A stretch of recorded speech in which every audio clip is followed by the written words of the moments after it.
don't despair. There are decent people in the world. I know that to be true. I'm sure you do. I'm sure you meet a lot of them all the time. Yeah. I'm privileged also to meet, like, probably more than others because Because you stop strangers in the park and ask them to talk to you. Exactly. Yeah. This is Street Connect, a project that I started to bring more purpose and connection into New York City life. And I do that by having conversations with strangers.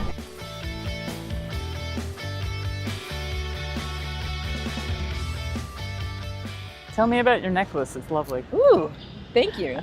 This is, I feel like it's probably just a regular cheap piece from H&M that I stole from one of my best friends. Mm-hmm. You know? Or I like borrowed it, but you haven't given it back yet. Yeah, I mean, she knows that. Thank you, Amisha.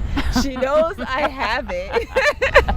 But I definitely, it's like in my repertoire. I see. Yeah. Hardcore. I see. Yeah, but like, she still lets me borrow stuff, so that's cool. That's what friends are for, right? Isn't it though? It is. That is It's exactly what friends are for. Friends are for. It's for forgiving you for doing things like stealing their favorite necklace and that kind of stuff. Hopefully it wasn't her favorite. What is your deepest fear? That's a tough one in a time like this.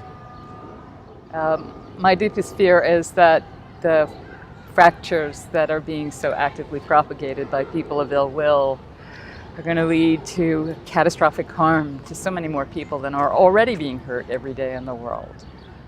There are so many positive things that we could do in this world. So many kids who need to be fed and clothed and housed, and so much richness that we have in this country that we could be sharing with others, instead of which we have leadership in our country now who seem determined to foment hatred and fear and a sense of me too, not me too, but right.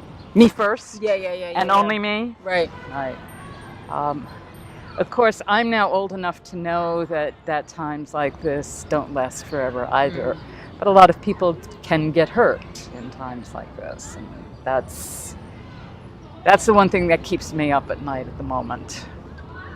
Such a hard time. I was telling my mom earlier that this is like one of the first times in my life that I ever thought about like leaving the country. Like where I just feel like it's so unsafe for me and my family. Right. And that's I know exactly what you mean. Scary. I have some dear friends, one of whom is the daughter of Holocaust survivors. Her parents both lost their first spouses in the camps, and they met afterwards in a relocation camp and married. Wow. And, they're gone now. But she said not all that long ago that she has seriously asked herself whether, like many people in Germany and in Europe, as the Nazis were advancing, she's being foolish in staying here. And when you hear someone say that, someone whose life experience is as deep as that, and when you see that young people like yourself feel this sense of despair, I go back and forth between despairing myself and being really, really angry. Yeah. But not all that long ago, I was privileged to go to a little subsidiary march in a nearby town that was in support of the students marching against guns. Right. And some of the kids, there was middle school kids after high school kids talking about their determination to take action. And in that moment, I went from feeling that sense of despair, nothing is ever going to change about this insanity, to feeling a real sense of inspiration and hope. Because young people keep being foolishly optimistic. Right. And that's what we have to count on. Renewing hope. Exactly. For the rest of us. Exactly.